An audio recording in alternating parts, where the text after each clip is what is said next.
교회라고 하는 단어의 뜻은 하나님을 아버지로 예수를 그리스도로 고백하는 사람들의 모임입니다.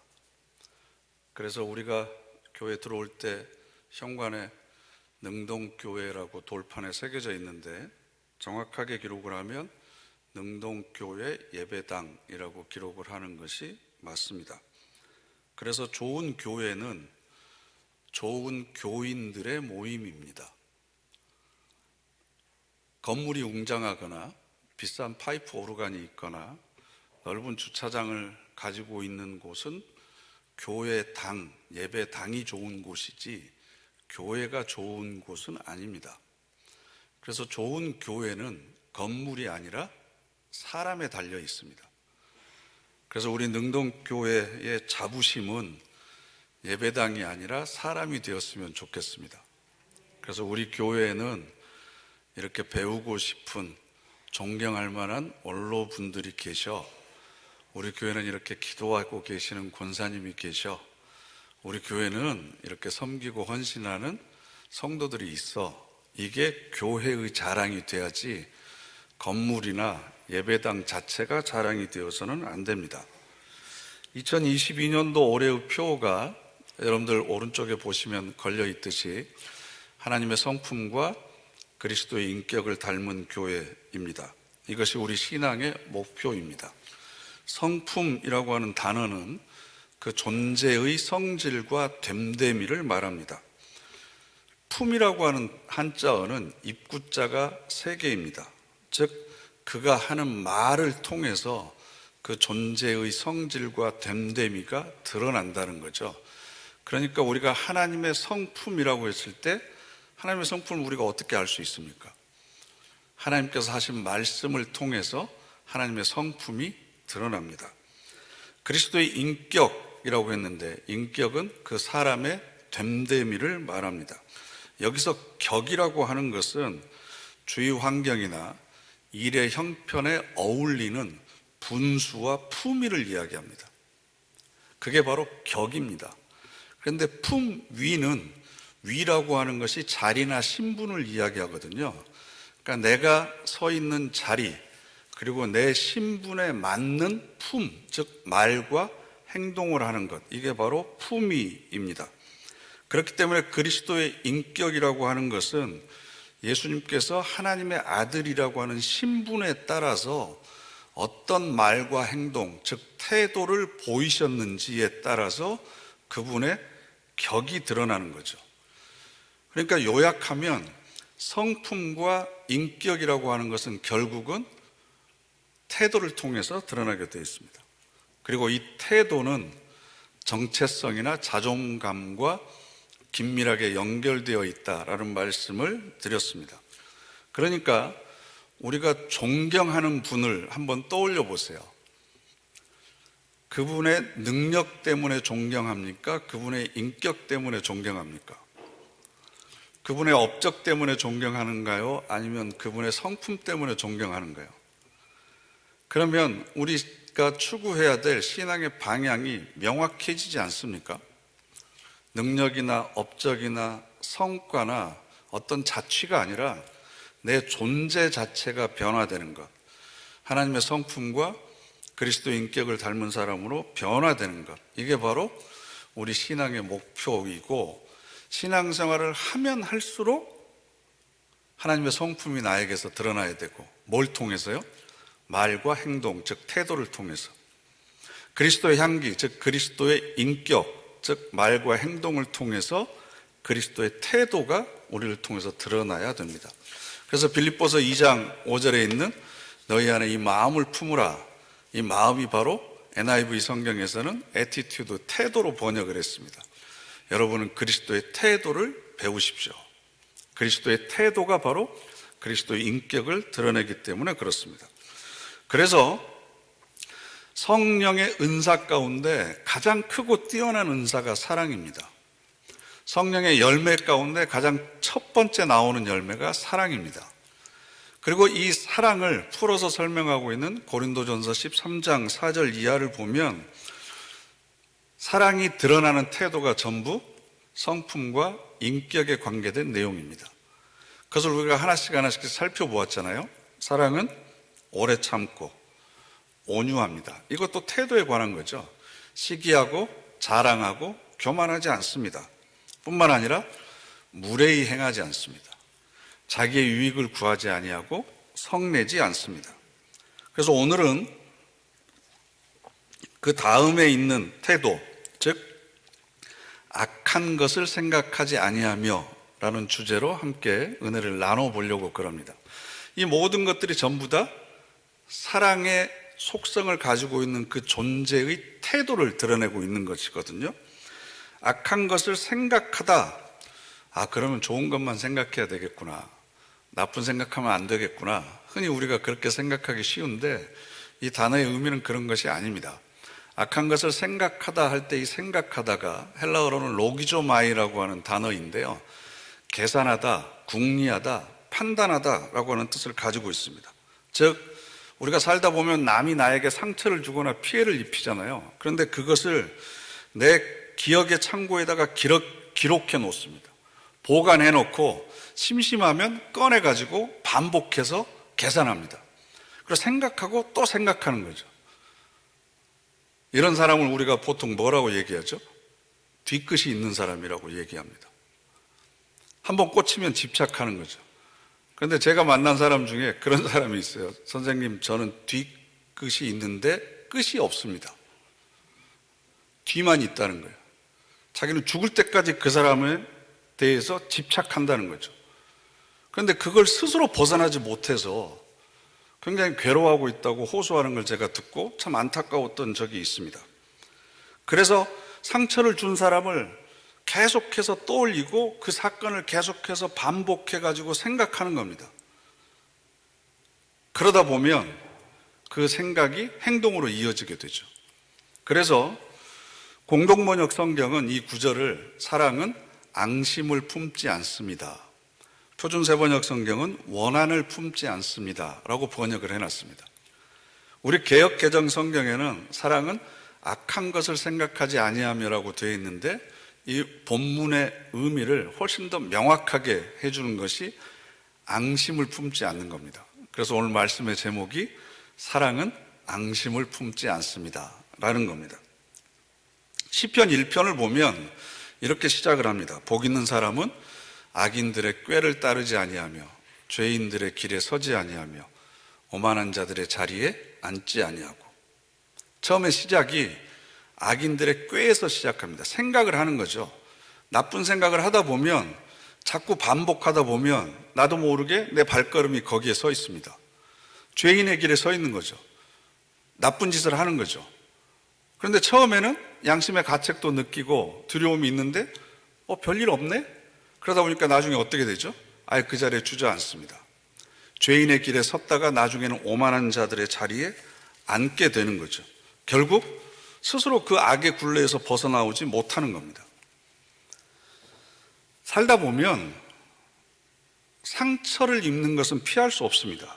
그런데 상처를 입는 것보다 더 중요한 건 내가 상처를 입었을 때 어떤 태도를 선택하느냐의 문제입니다. 어떤 태도를 선택하느냐는 내 책임입니다. 어떤 감정으로 반응할 것인지에 대해서도 내가 책임을 져야 됩니다.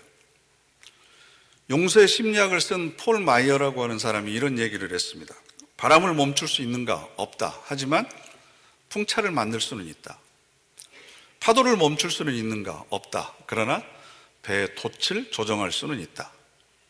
상처받지 않을 수 있는가? 없다. 하지만 용서하는 법을 배울 수 있다. 여러분, 악한 것을 생각하지 아니하는 것은 앙심이나 원한을 품지 않는 겁니다. 그래서 사람들은 잊어버리는 것이 최선이라고 생각합니다. 시간이 지나면 자연히 잊혀지겠지. 그런데 잊혀지기까지의 그 시간이 굉장히 괴롭습니다. 이것 또한 지나가리라 라고 스스로를 위로한다고 해서 마음의 평안이 찾아오는 것은 아닙니다. 앙심을 품지 않는 것에서 멈추기를 원하는 것이 아니라 하나님께서는 더 적극적으로 우리가 사랑하기를 원하십니다. 그러면 앙심을 품지 않고 사랑할 수 있는 방법이 뭘까? 그게 바로 용서하는 겁니다. 용서. 용서라고 하는 단어는요, 관용을 베풀어 벌하거나 꾸짖지 아니한다, 놓아준다라는 뜻입니다. 이 용자는 모든 걸 받아들인다는 의미가 있거든요. 상대방이 나에게 했던 말과 행동을 내가 수용한다, 받아들인다. 서라고 하는 단어는요, 남의 처지에 서서 동정하는 마음입니다. 그래서 이 서라고 한자를 풀어보면 그러할 여자에다가 마음 심자잖아요. 아, 내가 그 사람 위치에서, 그 사람의 자리에서 그런 일을 당하면 나도 그처럼 똑같이 반응했을 것 같아. 그렇게 생각하고 그 사람의 마음을 이해해 주는 것, 역지사지의 마음을 갖고 공감해 주는 것, 이게 바로 서의 뜻입니다. 그러면 앙심을 품지 않는 것과 사랑하는 것이 왜 연결이 되는 걸까? 우리가 오해하고 있는 것 중에 하나는 뭐냐 그러면요, 용서는 상대방에게 내가 뭔가를 베푸는 것이라고 생각해요. 그래서 용서하기를 싫어합니다. 왜냐하면 나는 상대방으로부터 악의를 받았는데, 상대방으로부터 호의를 받은 게 아니라 나는 피해를 입었고 자존심이 상했고 나쁜 것을 받았는데 내가 왜 저 사람을 용서해 줘야 돼? 왜 좋은 것으로 돌려줘야 돼? 라고 생각을 합니다. 용서는 남에게 무엇인가를 베푸는 것이 아닙니다. 용서는 자신을 사랑하는 방법입니다. 딕 티비치라고 하는 분이 사랑의 기술이라는 책을 썼는데요, 이렇게 되어 있습니다. 용서는 당신을 다시 삶의 운전석에 앉게 해준다. 미움과 분노와 증오의 감정을 가지고 있으면 내가 내 삶을 운전해서 가는 것이 아니라 그 감정이 나를 끌고 가는 거죠. 분노의 대상인 그 사람이 아니면 그 사건이 내 삶을 마음대로 끌고 가버리는 겁니다. 내가 내 삶의 주인이 될 수가 없습니다. 그렇기 때문에 생각하는 방식을 바꿔주고 현실을 왜곡하는 관점을 줄여줘서 현재 내가 있는 그대로를 보여주게 해주는 것, 이게 바로 용서입니다. 그래서 용서는 무엇보다도 당신을 치료하는 것입니다. 여러분, 인간은 현재라고 느끼는 시간이 5초입니다. 5초. 5초가 지나면 지금 제가 설교하고 있는 것도 과거의 일이 되고요, 앞으로 5초 앞에 일어난 일은 미래의 일이 되는 겁니다. 가장 행복한 삶을 살 수 있는 비결은 현재에 집중하는 겁니다. 그런데 우리가 앙심을 품고 있으면 과거의 일에 집착하느라고 현실에 충실하지 못합니다. 현재를 놓쳐버립니다. 왜 과거에 있었던 사건이 현재를 지배하도록 방치하고 계십니까? 마찬가지로 다가오지도 않은, 일어나지도 않는 미래에 대한 불안과 염려와 근심 때문에 또 이 5초에 집중하지를 못합니다. 과거에 얽매여 있고 미래에 대해 염려하고 있고, 그러다 보니까 사실은 80년, 90년을 살아도 우리는 현재를 살아보지 못하는 거예요. 몸은 현재에 있는데 우리들의 의식은 과거와 미래에 붙들려 있는 겁니다. 그러다 보니까 오늘을 살지 못합니다. 오늘을 살지 못하니까 평생을 살아도 그 삶에 충실하지 못하게 되는 거죠. 그래서 진정한 용서는 나를 치유하는 겁니다. 그러면 나를 치유한다는 의미는 뭐냐 그러면, 상대방을 용서하는 것보다 더 우선돼야 될 것은 자신을 용서하는 겁니다. 아니, 내가 상대방한테 지금 피해를 입어서 내가 분노하고 있고 앙심을 품고 있는데 왜 내가 나를 용서해야 돼? 첫 번째는요, 누군가를 용서할 수 없는 자신을 용서하는 겁니다. 용서를 해야 됨에도 불구하고 용서하지 못하고 있는 자신을 이해해주고 받아들여주는 겁니다. 그리고 앙심을 품기 전 단계가 뭐겠습니까? 분노잖아요.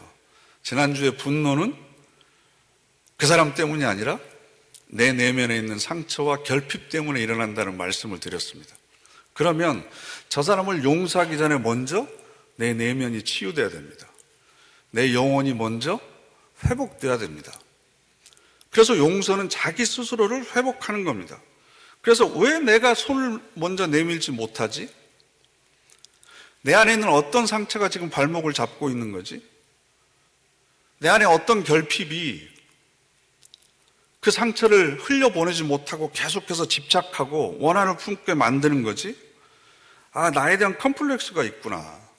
내가 떳떳하게 생각하지 못하는 나의 이력이 있구나. 과거의 실패의 경험들이 있구나. 내가 나를 온전히 받아들이지 못하고 있는 것들이 지금 용서하지 못하게 하는 장애물이구나. 이걸 깨달아 가는 것, 이게 바로 성찰의 과정이고 기도를 통해서 얻게 되는 결과물이죠. 예수님께서 내 이웃을 내 몸과 같이, 내 자신과 같이 사랑하라 그러셨잖아요. 그죠? 이 이야기를 바꿔서 얘기하면 자신을 사랑하는 만큼 이웃을 사랑할 수 있다는 겁니다. 자신을 사랑하지 않는 사람은 이웃을 사랑하지 않아요. 자기 삶을 함부로 사는 사람은 다른 사람의 삶도 함부로 대합니다. 자신을 사랑하는 만큼 다른 사람을 사랑할 수 있습니다. 그러면 이 사랑이라고 하는 단어를 용서로 바꿔보세요. 자신을 용서하는 만큼 다른 사람을 용서할 수 있습니다. 자신을 이해하고 수용하고 너그럽게 품어주는 사람은 다른 사람도 그렇게 품어줄 수 있습니다. 나의 삶과 행복을 책임지기 위해서는 용서가 필요합니다. 내가 용서하기 힘들면 여러분 안에 계신 그리스도에게 물어보십시오. 내 안에 계신 그리스도께서 나를 분노하게 하고 앙심을 품게 하는 저 사람에게 내가 어떤 태도를 선택하기를 원하시는지 물어보시면 분명히 여러분 마음속에 울림과 감동이 있을 겁니다. 그 말씀에 순종하시기 바랍니다. 아멘이 적을 줄 알았습니다. 내 안에 계신 그리스도께서 여러분들에게 말씀하시는 대로 순종하시기를 바랍니다. 더 나아가 용서는 이웃을 사랑하는 과정입니다. 인생 수업이라고 하는 책을 쓴 엘리자베스 퀴블러-로스는 호스피스 운동을 처음 일으켰던 사람입니다. 그 책을 보면 용서의 첫 단계는 나에게 상처를 준 사람들을 다시 인간으로 바라보는 것이다. 나를 분노하게 하는 사건이 있을 때 자기 내면을 바라봤잖아요. 그죠? 그럼 내 안에 뭘 발견했어요? 아, 내 안에 상처가 있구나. 내 안에 결핍이 있구나. 그런데 나에게 상처를 준 그 사람도 깊은 상처를 가지고 가는 나와 똑같은 사람이다. 다른 사람에게 상처를 줄 수밖에 없는 드러나지 않는 상처를 가지고 저 사람도 살아가고 있다. 이걸 우리가 인정하는 겁니다. 나에게 일부러 상처를 주기 위해서 의도적으로 악한 행동을 하는 사람은 여러분 별로 없습니다. 나를 분노하게 했던 사람을 한번 떠올려 보십시오. 그 얼굴이 생각나십니까? 그 사람도 자기 삶에서 행복하려고 노력하고 있습니다. 인정하십니까? 그 사람도 살아가면서 고난을 피해보려고 하고 있습니다. 그 사람도 나와 똑같이 절망과 외로움과 슬픔을 느끼는 사람입니다. 그 사람도 나처럼 원하는 것을 채우려고 하고 있고 삶의 여러 가지 사건들을 통해서 계속해서 배워가고 있고 성장하고 있는 사람입니다. 내가 아무리 100% 선한 의도를 가지고 상대방에게 다가가더라도 내 진심이 잘 전달되지 않는 경우들이 너무 많잖아요. 그건 내가 미숙하기 때문이죠. 마찬가지로 그 사람도 선한 의도를 가지고 나에게 그렇게 했을 것인데 그 사람이 아직 서툴러서 그리고 그것을 내가 온전히 수용할 수 없어서 그런 상처가 생긴 것이라는 걸 이해해 주는 겁니다. 그리고 여기에서 한 걸음 더 나아가서 그 사람을 온전히 용서하고 사랑하는 방법은 그 사람의 긍정적인 면을 생각하는 거죠. 긍정적인 감정을 느끼는 겁니다. 요한복음 1장을 보면 예수님의 제자였던 빌립이 친한 친구인 나다나엘에게 가서 자기가 만난 예수님을 소개합니다. 모세가 율법에 기록하였고 여러 선지자가 기록한 그 일을 우리가 만났으니 요셉의 아들 나사렛 예수라. 그랬더니 나다나엘이 뭐라고 그러는 줄 아세요? 나사렛에서 무슨 선한 것이 날 수 있느냐? 굉장히 좀 완곡하게 표현을 해놨는데요. 야야, 거기 출신 사람들은 보나마나 뻔하다. 형편없는 사람들이다. 내가 만나서 뭐 하겠냐? 예수님의 입장에서는 요즘 사람들 하는 얘기로 의문의 일패를 당한 거죠. 그렇게 자기에 대해서 빈정대는 사람에게 예수님께서는 어떤 해명도 하지 않았습니다. 설득을 하거나 욕설을 퍼붓지 않았습니다. 오히려 47절을 보면 이렇게 반응을 합니다. 보라, 이는 참으로 이스라엘 사람이라. 그 속에 간사한 것이 없도다. 향나무는 자기를 찍는 도끼날에도 향을 묻힙니다. 상대방이 나를 비난했는데 오히려 그것을 긍정적인 칭찬으로 돌려줍니다. 그가 참 이스라엘 사람이다. 간사한 것이 없다. 여러분에게 해를 끼친 사람, 내 자존심을 상하게 하고 나로 하여금 한숨 쉬게 만들었던 그 사람도 찾아보면 분명히 긍정적인 면이 있습니다. 그러면 이해를 넘어서서 관계가 회복되는 것입니다. 여러분 혹시 백설공주 이야기 아시죠? 독일의 그림 형제가 쓴 백설공주 이야기. 모르시면 제가 처음부터 설명을 해야 되니까 아시죠? 그럼 제가 질문 하나 하겠습니다. 백설공주가 사과를 먹고 죽었습니까? 바나나를 먹고 죽었습니까? 나이 먹고 죽었습니다. 분명히 읽으셨다고 그랬는데 여러분들은 모릅니다. 계모가 건네준 독이 든 사과를 먹었습니다. 그런데 숲을 지나가던 왕자가 유리관 속에 누워있는 백설공주의 미모에 빠집니다. 그래서 하인들을 시켜서 그 관으로 옮기다가 그 관을 놓쳐버려서 덜컹하고 떨어지죠. 그래서 그 순간 공주의 목에 걸려있던 사과가 빠져나옵니다. 깊은 잠에서 깨어난 것처럼 되살아나서 이 왕자와 백설공주는 뒤에 결혼해서 행복하게 살다가 나이 먹어서 죽었습니다. 사과 먹어서 죽은 게 아닙니다. 그런데 제가 갑자기 이 말씀을 드리는 건 목에 걸린 사과입니다. 우리 목에도 이 독이 든 사과가 걸려 있습니다. 그 사과의 이름이 욕심일 수 있고 미움일 수 있고 원한이나 앙심일 수 있고 증오일 수 있습니다. 이 목에 걸린 사과가 여러분들의 영혼을 질식시키고 있습니다. 그래서 깊은 숨을 내쉬지 못합니다. 그것을 토해내야만 우리의 영혼이 살 수 있습니다. 용서하지 못하는 마음은 우리 영혼의 독사가와 같습니다. 그 마음은 남이 아니라 나를 먼저 괴롭힙니다. 미움과 증오와 분노의 칼을 마음속에 품고 살아가면 그 칼이 상대방을 해치기 전에 먼저 내 영혼을 피폐하게 만드는 겁니다. 그러니까 용서라고 하는 건 남에게 무슨 시혜를 베푸는 게 아니라 온전하게 나를 사랑하는 방법입니다. 내가 희생자가 되는 것을 막는 겁니다. 상대방이 참여하지 않을 경우가 많습니다. 역사 앞에서 그렇게 무서운 범죄를 저질러 놓고 죽을 때까지 참여하지 않는 사람들 많이 있습니다.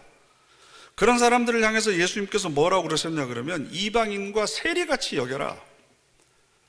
이 사람들은 하나님 앞에 서서 분명히 자신이 했던 행동에 대해서 설명해야 되고 책임져야 되고 그것에 대해서 심판을 받을 겁니다.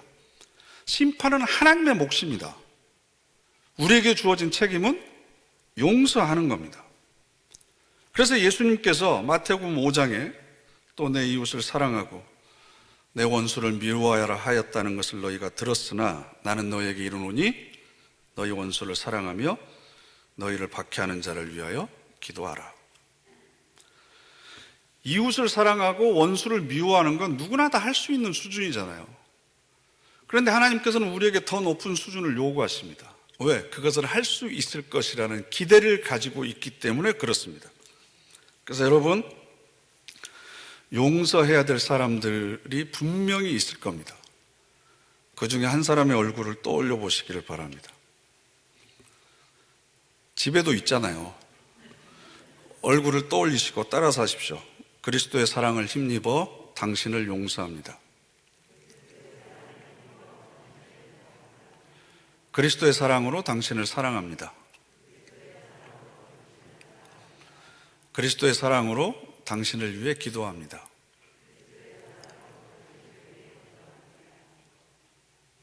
나는 못하지만, 내가 하기는 힘들지만, 내 사랑으로는 말도 안 되지만 그리스도의 사랑으로 당신을 용서하고 당신을 사랑합니다.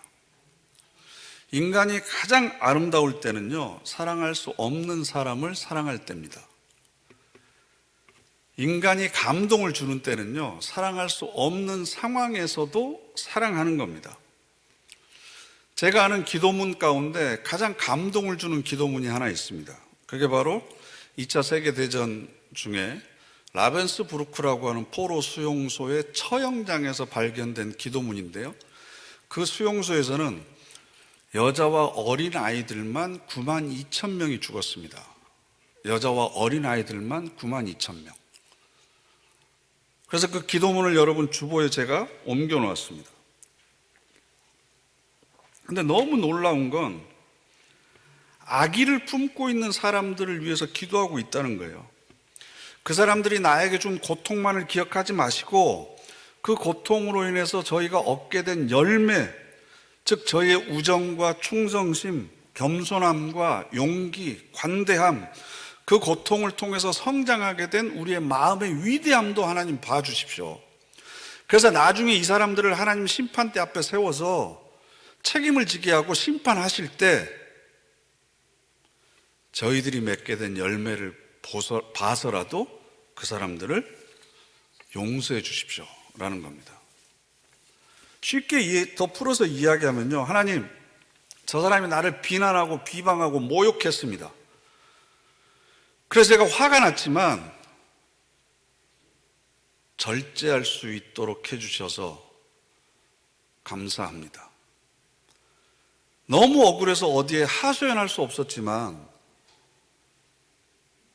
그것 때문에 제가 제 자신을 다시 한번 돌아보는 성찰을 하게 하시고, 혹시 내가 무슨 꼬투리라도 제공하지 않았는지 돌아보게 해서 겸손하게 하시고, 이런 억울하고 분통 터지는 일 때문에 하나님 앞에 한 번이라도 더 무릎 꿇게 해주셔서 감사합니다.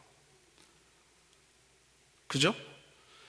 내 인내심의 한계가 어딘지 깨닫게 되고 내 신앙이 조금이라도 성숙되게 된 게 저 사람이 나한테 그런 짓을 해서 내가 그나마 조금이라도 믿음의 실력이 늘어났다고 한다면, 하나님, 저 사람 심판하실 때 나에게 했던 나쁜 짓만 심판하지 마시고 그 나쁜 짓 때문에 내가 더 성숙하게 된 것을 생각하셔서 그 사람을 용서해 주십시오. 그래서 제가 나를 분노하게 하는 사람은 내 내면의 상처와 결핍을 가르쳐주는 가장 훌륭한 교사라고 그랬잖아요. 그죠? 뿐만 아니라 분노와 앙심을 불러일으키는 사람은 내 믿음이 자라게 하고 나를 더 겸손하게 하고 나를 인내하고 절제할 줄 알게 하는, 그래서 그것을 연습하게 하는 기회를 한 번이라도 더 나에게 허락해 준 가장 중요한 스승이고 교사일 수 있습니다. 문제는 내가 그것을 어떻게 받아들이느냐의 문제죠. 그래서 여러분, 악처가 성인을 만듭니다. 악처가 되라는 얘기가 아니고요, 악처를 수용할 수 있는 인격이 되면 그 악처의 행위를 통해서 내가 성인이 될 수 있습니다. 그런데 그 악처를 수용할 수 있는 인격이 안 되면 금방 헤어지는 거죠. 나를 분노하게 하고 화나게 하는 사람, 그 행위를 자기를 성찰하게 하고 내면을 돌아보게 하고 하나님 앞으로 더 나아가게 하는 그 수단으로 수용할 수 있으면 내가 더 성숙해지지만, 그렇지 못한 경우에는 평생 그 문제를 가지고 부르르 화내면서 살 수밖에 없습니다. 이 처형장에서 자기를 죽이는 죽음의 불안과 공포 가운데 집어넣었던 사람들을 용서하는 이 사람들의 마음의 위대함을 여러분 한번 가슴속에 묵상해 보세요. 예수님께서 십자가에 자기를 못 박는 사람들을 향해서 아버지, 저들을 사하여 주십시오. 저들이 무엇을 하는지 알지 못합니다. 나중에 스데반이 뭐라고 그랬습니까? 자기에게 돌을 던져 죽이는 사람에게 아버지, 이 죄를 저들에게 돌리지 마십시오. 그럼 누구한테 돌리라는 거예요? 저한테 돌리십시오라는 이야기잖아요. 그 죄값을 내가 담당하더라도 나에게 돌을 던졌던 사람들이 구원받을 수 있다면, 사도 바울이 얘기했던 것처럼 내 목숨이 생명책에서 끊어지는 한이 있더라도 저 사람이 구원받을 수 있다면 이런 기도를 드릴 수 있어야 되지 않겠습니까? 하나님, 저 사람이 이대로 지금 불러가면 안 됩니다. 회개할 수 있는, 주님께 돌아올 수 있는 시간을 줘야 됩니다. 시간이 부족하다면 내 생명을 떼어서라도 저 사람에게 붙여서 하나님께서 기회를 허락해 주십시오. 이게 우리의 기도가 되어야 되는 거죠.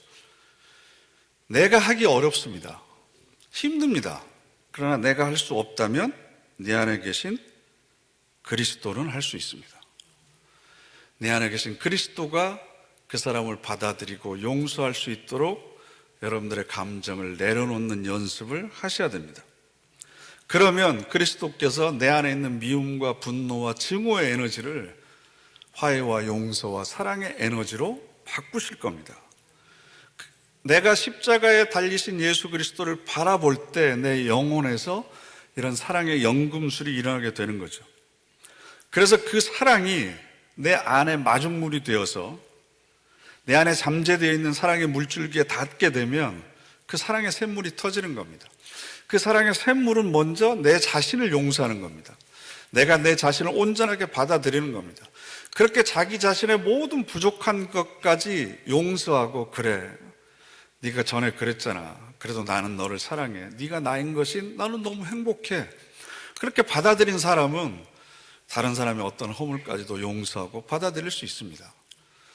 그게 예수 그리스도께서 우리들에게 보여주신 사랑입니다. 그래서 오늘 우리의 본문이 바로 예배소서 4장 32절인데요. 31절 말씀을 보시면, 너희는 모든 악독과 노함과 분냄과 떠드는 것과 비방하는 것과 모든 악의를 함께 버려버리고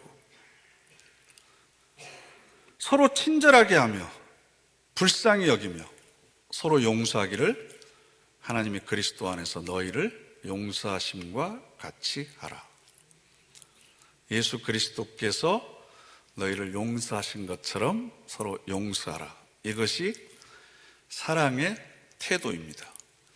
내 안에 계신 그리스도를 통해서 우리는 이 사랑을 이룰 수 있습니다.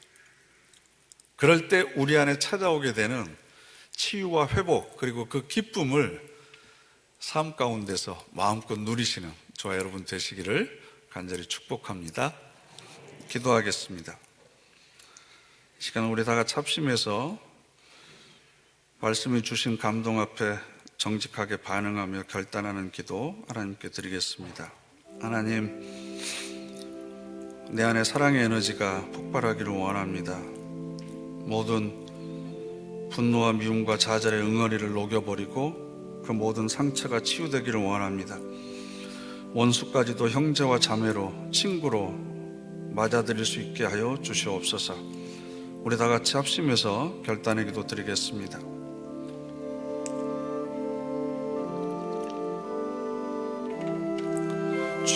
주옵소서.